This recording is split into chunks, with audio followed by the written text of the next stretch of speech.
नमस्कार प्रिय श्रोता बंधुरा राधा कृष्ण विद पियाली चैनले आमी पियाली आछि। आज के आपनारा शुनছেন शिव महापुराण।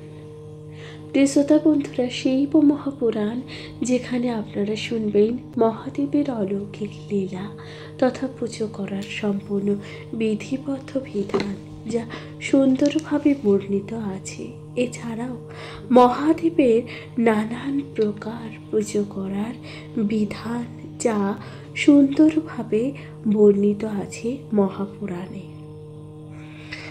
प्रिय श्रोता बंधुरा शिव महापुराण जेखाने पाठ करले व्यक्तिर व्यक्तित्व एवं व्यक्तिर जीवने आसा सकल प्रकार बाधा विघ्न जा निमिषेई निरामय हय। प्रिय श्रोता बंधुरा व्यक्तिर जीवन हये ओठे मधुमय ओ आनंदमय। पुराण पाठ और पुराण श्रवणेर माध्यमे व्यक्तिर जीवने थाका सकल प्रकार बाधा विघ्न नाश हय। प्रिय श्रोता बंधुरा आजकेर आलोच्य विषयबस्तु হচ্ছে ধর্ম সংহিতা, ষষ্ঠ সংহিতা ধর্ম সংহিতা। আপনারা শুনছেন ৬০তম অধ্যায়, যেখানে বর্ণনা করা হচ্ছে ইক্ষ্বাকু বংশকথন। শুনতে থাকুন মহাপুরাণ। সুত শৌনক মুনিকে বললেন, সুত শৌনক মুনিকে কি বলছেন? বৈবস্বত মনুর ৯টি পুত্র, তারা সবাই বৈবস্বত মনুর সামনে গুণবান ছিলেন। তারা হলেন ইক্ষ্বাকু, শিবি, নাভাকু, দ্রৈকু, সরজাতি, নরিষ্যতি, নাভাক, করশ, প্রিয়ব্রত। পুত্রদের লাভ করার আগে বৈবস্বত মনু পুত্রেষ্ঠি যজ্ঞ করেছিলেন। বৈবস্বত মুনির সেই যজ্ঞস্থল থেকে ইলা নামে এক কন্যার উদ্ভব হয়। অর্থাৎ এই যে বৈবস্বত মনুর সেই যজ্ঞস্থল থেকে ইলা নামে এক কন্যার উদ্ভব হয়। ওই কন্যা ছিলেন দিব্য অঙ্গের অধিকারিণী। অর্থাৎ ওই যে ইলা নামে যে কন্যার উৎপত্তি হয়, ওই কন্যা ছিলেন দিব্য অঙ্গের অধিকারিণী, দিব্য বস্ত্রধারিণী, দিব্য অলঙ্কার ভূষিতা। দণ্ডধারী মনু ওই ইলা নামে দিব্য কন্যাকে বললেন, অর্থাৎ দণ্ডধারী মনু ওই ইলা নামে সেই কন্যাকে বললেন যে আপনি আমাকে অনুগমন করুন, আপনি আমাকে অনুগমন করুন। কারণ প্রজাপতি বৈবস্বত মনু ছিলেন পুত্রাভিলাষী। ইলা বললেন যে আমি মিত্রা বরুণ দেবতাদের অংশ থেকে জন্ম নিয়েছি। ফলে আমি ওই দেবদ্বয়ের নিকটে প্রয়োজন হলে গমন করব। তাতে আমার কোনো অন্যায় হবে না, অর্থাৎ তাতে আমার কিন্তু কোনো অন্যায় হবে না। এরপর ইলা ওই যে মিত্রা বরুণ নামক দেবদ্বয়ের কাছে গেলেন। এরপর ইলা মিত্রা বরুণ নামে দেবদ্বয়ের কাছে গেলেন। তিনি বললেন, হে দেবদ্বয়, আমি আপনাদের অংশ থেকেই জন্ম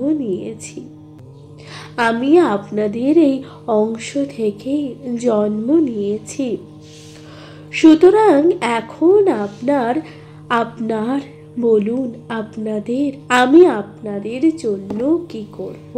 অর্থাৎ সেই দেবদ্বয়ের কাছে গিয়ে তিনি বললেন যে, হে দেবদ্বয়, অর্থাৎ ইলা ইলা সেই মিত্রা বরুণ নামক দেবতার কাছে গেলেন এবং তিনি বললেন যে, হে দেবতয়, আমি আপনাদের জন্যই জন্ম নিয়েছি, এখন আপনারাই বলুন যে আমি।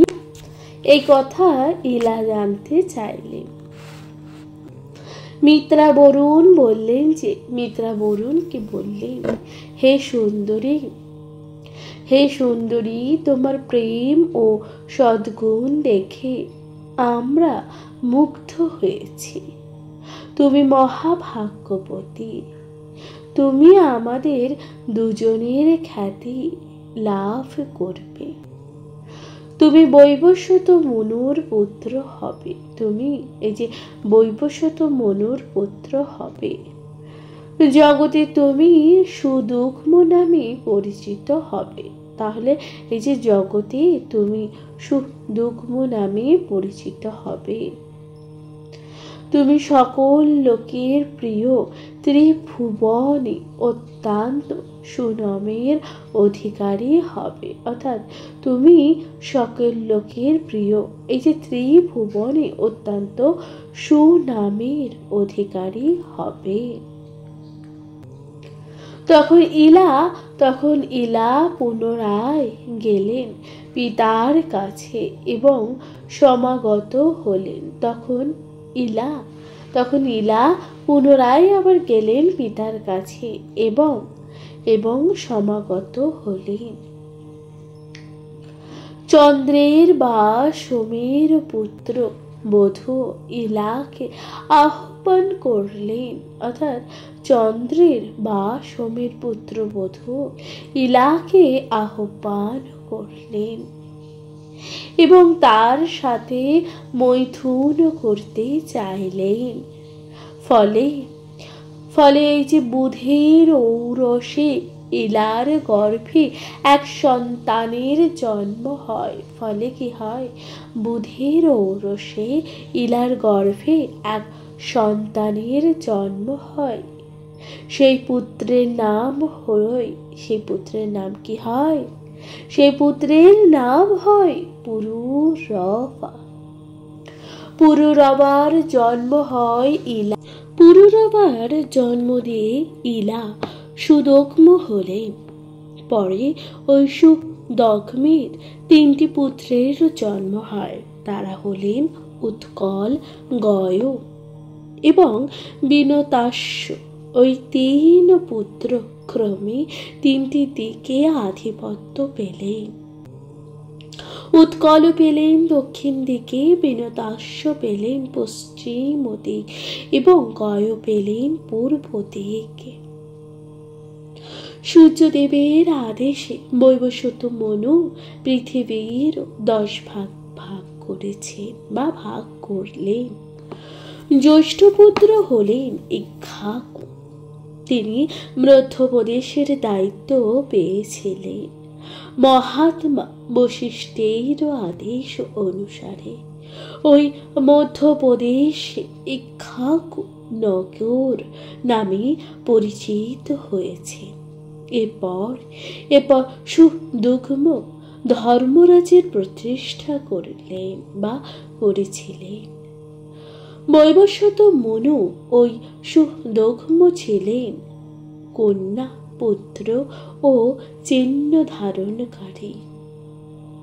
তার রাজত্ব লাভ করেছিলেন, কিন্তু রাজত্ব লাভ করলে তা দিয়ে দিয়েছেন পুরুরবাকে।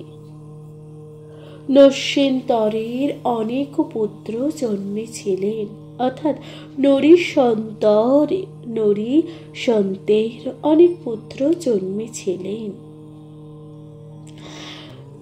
নভাগীর বৃষ্ণি বংশের অম্বরীশ নামের এক পুত্র ছিলেন। অম্বরীশ বাল্লিক প্রদেশে তার বসতি স্থাপন করেন। স্বরজাতির এক পুত্র ও এক কন্যা জন্মেছিল।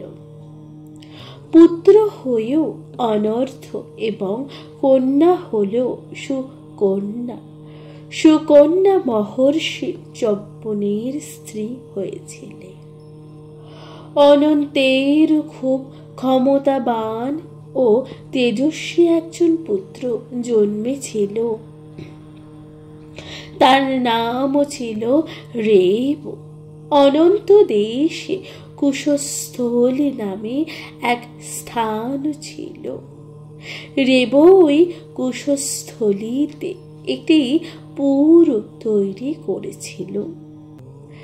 রেব রাজার কুতমি এবং রৈবত নামে বিখ্যাত দুই পুত্র ছিল।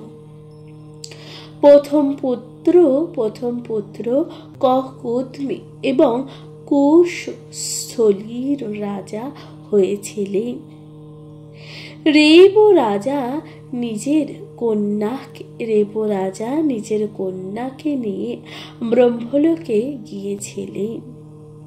তিনি ছিলেন সঙ্গীত প্রিয়। ফলে এই যে ব্রহ্মলোকে যাওয়ার সময় তিনি গন্ধর্বদের গান শুনতে শুনতে এতই মুগ্ধ হয়ে গিয়েছিলেন যে এর মাঝে কত সময় পার হয়ে গেছে তিনি তা বুঝতেই পারেননি। রেব রাজা আবার যুগা অবস্থাতে নিজ রাজ্যে ফিরে এসে তিনি দেখেন তার রাজধানী যাদবগড় দখল করে নিয়েছে। এখন সেই স্থানের নাম হয়েছে দ্বারপতি। সেই স্থান অতি সুন্দর ও মনোহর। সেখানে বাস করেন বাসুদেব, ভোজ, বৃষ্ণি এবং অন্ধ বংশীয়গণ। তিনি বুঝতে পারলেন যে এর মধ্যে বহু যুগ পার হয়ে গেছে। তারপর তিনি নিজের কন্যা রেবতীকে শ্রীকৃষ্ণের বড় ভাই বলরামকে প্রদান করেন এবং তপস্যা করার জন্য সুমেরু পর্বতে চলে যান।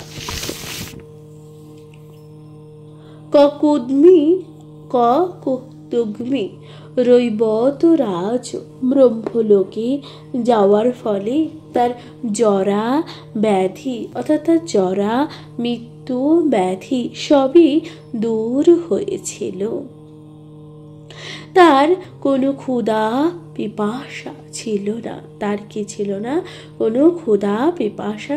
না। তিনি ব্রহ্মলোকে চলে যাওয়ার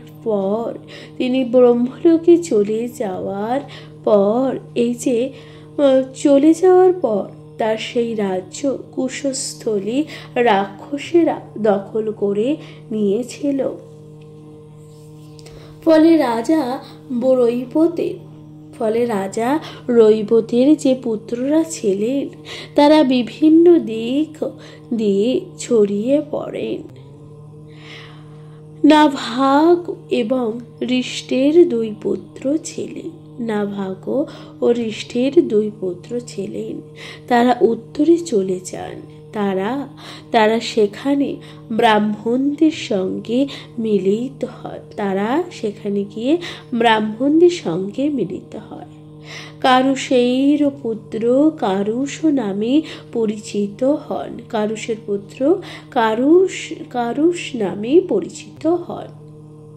ওই সব ক্ষত্রিয়গণ যথেষ্ট যুদ্ধপরায়ণ বীর হয়েছিলেন।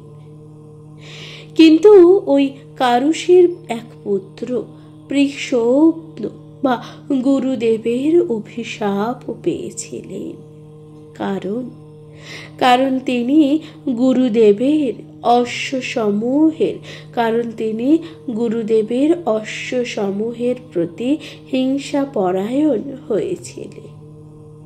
তিনি গুরুদেবের অভিশাপে ক্ষত্রিয়স্থ থেকে শূদ্রস্থ প্রাপ্ত হয়েছিলেন। ওই হলো বৈবস্বত মনুর পুত্রদের ইতিবৃত্ত। বৈবস্বত মনুর জ্যেষ্ঠ পুত্র ইক্ষ্বাকু। ইক্ষ্বাকুর 100 দানী পুত্র ছিলেন। ওই 100 পুত্রের মধ্যে জ্যেষ্ঠ পুত্র ছিলেন বিকুক্ষী। তিনি অযোধ্যার রাজা হন। আবার এই বিকুক্ষী নামক ক্ষত্রিয় রাজার 15 জন পুত্র ছিলেন। তারা সকলে উত্তরাপদ নামক যে প্রদেশ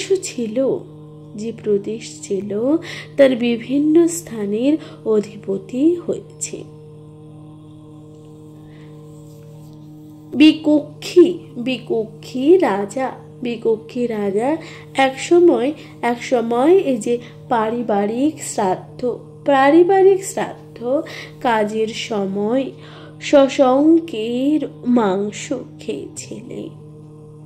তিনি শ্রাদ্ধ কাজ করেননি, তাই তিনি শশাদ নামে পরিচিত হয়েছিলেন। তখন ইক্ষ্বাকু মহারাজ বশিষ্ঠ মুনির প্রত্যাদেশ মেনে বিক্ষুকের পুত্রকে পরিত্যাগ করেন। বিকুক্ষী অরণ্যের মধ্যে প্রবেশ করেন। অযোধ্যা রাজার কুৎসত নামে এক পুত্র ছিলেন। ওই পুত্র যথেষ্ট বীর ও শৌর্যবীরের অধিকারী ছিলেন। কুৎসের অভিনব নামে এক পুত্র ছিলেন। অভিনবের আবার পৃথু নামে একজন পুত্র ছিলেন। পৃথু রাজার পুত্র বিষ্ঠুরাশ্ব। পৃথু রাজার পুত্র কি ছিল? বিষ্ঠুরাশ্ব। আর এই বিষ্ঠুরাশ্বের পুত্র হলই ইন্দ্র। ইন্দ্রের পুত্র যুবনাশ্ব। যুবনাশ্বের পুত্র শ্রাব। শ্রাব রাজার শ্রাবন্ত নামে এক পুত্র জন্মায়। তিনি শ্রাবন্তী নগর নামে এক পুর নির্মাণ করেছিলেন। তিনি হলেন শ্রাবন্তীর রাজা। আবার এই যে শ্রাবন্তী রাজার পুত্র হলেন বৃহদস্য। বৃহদস্য রাজার পুত্র কুবলাস্য। তিনি অত্যন্ত ধার্মিক রাজা ছিলেন। তিনি কি ছিলেন? অত্যন্ত ধার্মিক রাজা ছিলেন। এই যে কুবলাস্য রাজার 100 পুত্র। কুবলাস্য রাজা ছিলেন নৃপতি শ্রেষ্ঠ। তিনি ধন্তু নামক দৈত্যকে বিনাশ করেছিলেন। ফলে তার আর এক নাম ছিল ধন্তুমার। এই কুবলাস্য রাজা তার সমস্ত পুত্রকেই রাজকার্যে নিযুক্ত করেছিলেন। পুত্রদের মধ্যে রাজত্ব বন্টন করে তিনি বানপ্রস্থে যেতে উদ্যোগী হয়েছিলেন। কিন্তু তিনি যখন বনে যাচ্ছিলেন তখন এক ব্রাহ্মণ তাকে বললেন, হে রাজন, আপনি বনে যাবেন না। আপনি এই পৃথিবীকে রক্ষা করুন। আমার আশ্রম ভূমির কাছে যে সকল মরুভূমি আছে সেখানে মধু নামে এক দৈত্য আছে। তার পুত্র ছিল ধন্তু। সেই ধুগ্ন দৈত্য অত্যন্ত বলশালী ও ভয়ঙ্কর। সেই ধুগ্ন তপস্যা করে দেবতাদের কাছে বড় লাভ করলেন বা করেছে। তার ফলে সেই ছিল অবদ্ধ ধুন্ধু সমুদ্রে বালুকা রাশির মধ্যে নিজের শরীরকে লুকিয়ে রাখত। সেইভাবে সে সবার ক্ষতি করত। সে নিঃশ্বাস প্রশ্বাস গ্রহণ বর্জন করত 1 বছর অন্তর। তখনই পৃথিবী থরথর করে কেঁপে উঠত, আর তার নিঃশ্বাসের ঝড়ে সমস্ত বালুকা রাশি এমনকি পথ আচ্ছন্ন করে দিত। তার ফলে 1 সপ্তাহ ব্যাপী সূর্যের আলো পৃথিবীতে প্রবেশ করতে না। শুধু তাই নয়,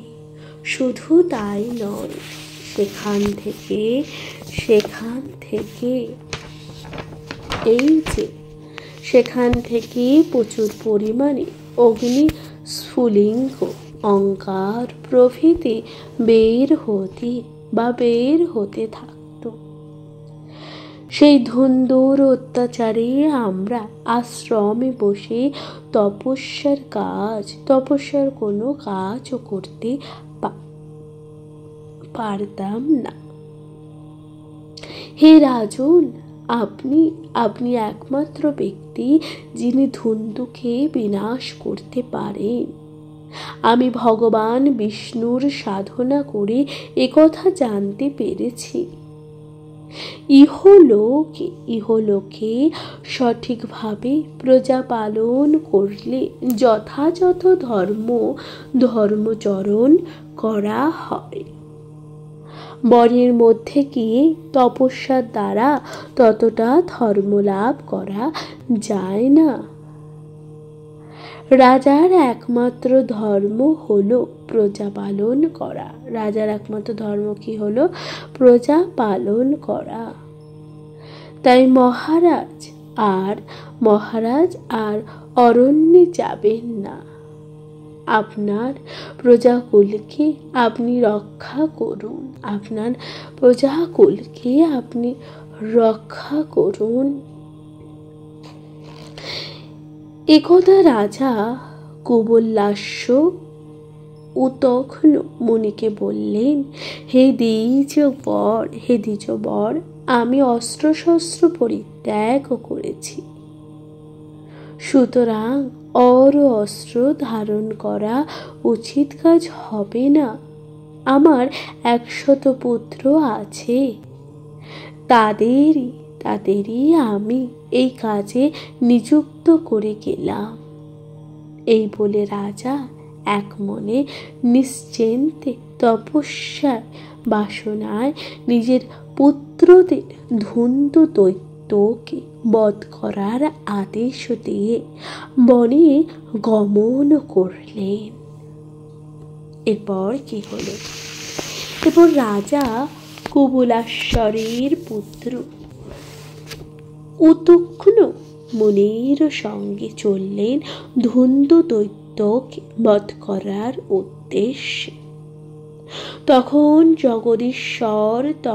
জগদীশ্বর ভগবান বিষ্ণুর তেজ সেই কুবলাস্য পুত্রের শরীরে প্রবেশ করল। এছাড়া আকাশবাণী শোনা গেল যে কুবলাস্য রাজার পুত্রই ধুন্ধু দৈত্যকে নিধনকারী হবে। আকাশ থেকে দেবতারা পুষ্পবৃষ্টি করতে লাগলেন। কুবলাস্য রাজার পুত্রদের মধ্যে কুবলাস্য রাজার সমস্ত তেজ প্রবেশ করলেন। তারা ধুন্ধু দৈত্যের খোঁজ করতে কি করলেন? সমুদ্রে বালুকাময় ভূমির মধ্যে প্রবেশ করলেন। তারা ক্রমেই সমুদ্রকে খনন করতে করতে এগোতে থাকেন। ক্রমশ বালুকাময় মাঝামাঝি অংশে চলে যান। তারা দেখলেন ধুন্দু দৈত্য পশ্চিম দিকে আশ্রয় করে অবস্থান করছে। সেই সময় ধুন্দুর মুখ থেকে এত অগ্নি নির্বাসিত হতে লাগলো, যেন মনে হতে লাগলো এমন সময় লোক দগ্ধ হয়ে যাবে। শুধু তাই নয়, তার শরীর থেকে প্রচণ্ড জলরাশি বের হতে লাগলো। সেই জলের বেগ এতটাই যে তা যেন আকাশের চন্দ্রকেও স্পর্শ করবে। সেই ধুন্দু দৈত্যর শরীর থেকে যে তেজ বের হতে থাকলো, তার ফলে কুবুলাশ্বের 100 পুত্রের মধ্যে 97 জন পুত্রই দগ্ধ হয়ে গেল। কুবুলাশ্ব রাজার পুত্রগণ দগ্ধ হলে কুবুলাশ্ব স্বয়ং ধন্দুকে বিনাশ করতে এগিয়ে আসেন। তারপর তিনি অগ্নিবাণ দ্বারা ধুন্দুর সমস্ত জলরাশি পানপূর্বক বরুণ বাণের দ্বারা ধুন্দুর মুখ থেকে নির্গত অগ্নিকেও নিঃশেষ করে ফেললেন।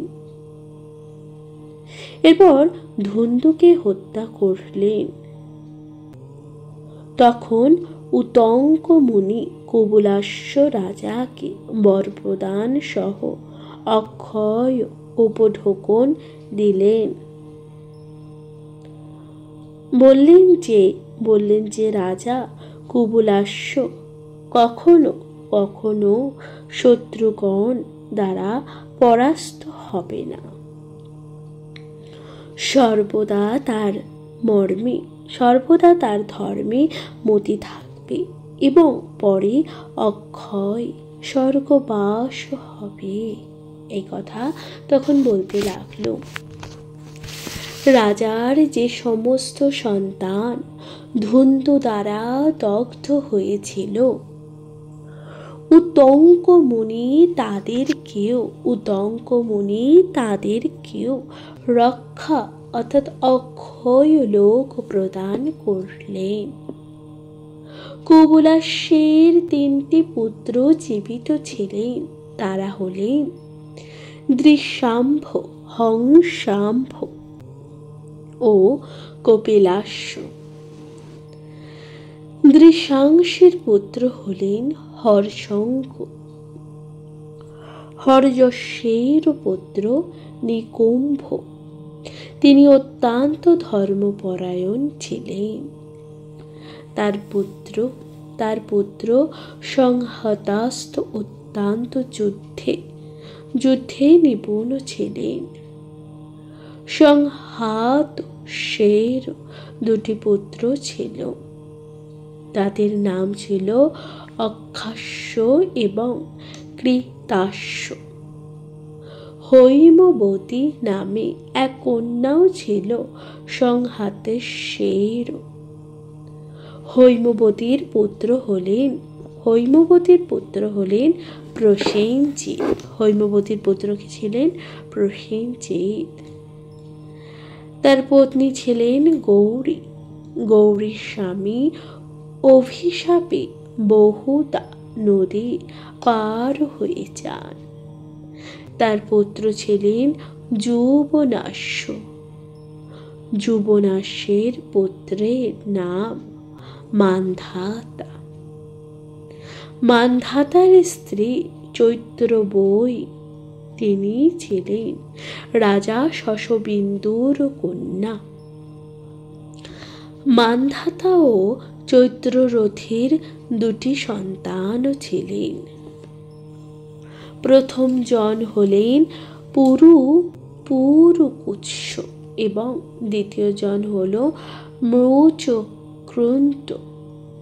পুরুকুৎসের পুত্র মহীপতি ত্রয়োদস্যু। ত্রয়োদস্যুর স্ত্রী ছিলেন নর্মদা। ওই নর্মদার গর্ভে ত্রয়োদস্যুর সম্ভূত নামে এক পুত্র জন্মেছিল। ত্রয়োদস্যুর ত্রিধন্দা নামে আরো এক পুত্র ছিল। ওই যে ত্রিধন্দা নামে পুত্রটি রাজা ত্রয়োদস্যুর বহু শত্রু নিধন করেছিল। ত্রিধন্দার একটি পুত্র ছিল, পুত্রের নাম ত্রস্বরুণী। তিনি হলেন বিদ্বান রাজা ছিলেন। ত্রস্বরুণীর এক মহাপরাক্রমশালী পুত্র ছিলেন, তার নাম ছিল সত্যব্রত। তিনি দুশ্চিন্তায় বা দুশ্চরিত্রের মানুষও ছিলেন। কোনো এক বিয়ের অনুষ্ঠান চলাকালীন বিবাহ বাসর থেকে তিনি কোনো পুরবাসীর কন্যাকে তুলে এনে বিবাহ করেছিলেন। এছাড়া কন্যা হরণে তিনি ছিলেন সুদক্ষ। সুন্দর একটা শ্লোক আছে যেখানে বলা হচ্ছে যে পানি গ্রহণ মন্ত্রানাং বিশগ্ন চক্রে মহা আত্মভি জৈন ভাষা হর্তা পূর্বকং ক্রতোত্তর পরস্যপৈ বলাৎ কামাশ্চ মোহশ্চ সংহসাশ্চ মোহ হঠাৎ জহার কন্যাং কামাশ্চ কস্যচিৎ পুরবাসেন। এসব দেখে ত্রয়োদস্যুর পুত্র সত্যব্রতকে পরিত্যাগ করে তিনি চণ্ডাল পল্লীর বাসে বাস করতে লাগলেন। ইন্দ্রদেব তখন সত্যব্রতের এই অধর্মমূলক আচরণ দেখে অত্যন্ত ক্রুদ্ধ হন। সেই জন্য 12 বছর কোনো বৃষ্টি দেননি। এই সময় বিশ্বামিত্র মুনি নিজের স্ত্রী পরিত্যাগ করেছিলেন। তিনি উৎকৃষ্ট এক তপস্যা করার জন্য সমুদ্র উপকূলে বাস করেছিলেন। বিশ্বামিত্রের স্ত্রী তার মাধ্যমে পুত্রকে গলায় বেঁধে 100 সুবর্ণ মুদ্রার বিনিময়ে বিক্রি করার সিদ্ধান্ত নিয়েছিলেন, কারণ সেই বিক্রিত অর্থ দিয়ে বাকি পুত্রদের প্রতিপালন করবে। বিশ্বামিত্রের স্ত্রীকে এরকম কাজ করতে দেখে সত্যব্রত বিশ্বামিত্রের পুত্রকে বন্ধন থেকে মুক্ত করেছিলেন। তারপর তাকে প্রতিপালন করে। প্রিয় শ্রোতা বন্ধুরা, তাহলে আপনারা শুনলেন, অর্থাৎ এখানেই সমাপ্ত হলো ইক্ষ্বাকু বংশ কথন। অর্থাৎ এই যে ইক্ষ্বাকু বংশের কথা আপনারা শুনলেন, যে 60তম অধ্যায় ইক্ষ্বাকু বংশের কথা আপনারা তা শুনলেন। শিব মহাপুরাণ আপনাদের কেমন লাগলো অবশ্যই আপনাদের মূল্যবান মতামতই জানাতে ভুলে যাবেন না। চ্যানেল প্রথমবার শুনে থাকলে অবশ্যই পাশে থাকবেন। নিজের কাছের মানুষ, প্রিয়জন সকলের সাথে ভাগ করে নিতে ভুলবেন না। মহাপুরাণ শিব মহাপুরাণ আপনাদের কেমন লাগছে অবশ্যই কমেন্টে জানাবেন। কমেন্টে দেখতে ভুলবেন না। হরে হর মহাদেব। পাশে থাকবেন, অবশ্যই পাশে থাকবেন। আজকের মতো জানাচ্ছি বিদায়। ভালো থাকবেন, সুস্থ থাকবেন, শুনতে থাকবেন মহাপুরাণ।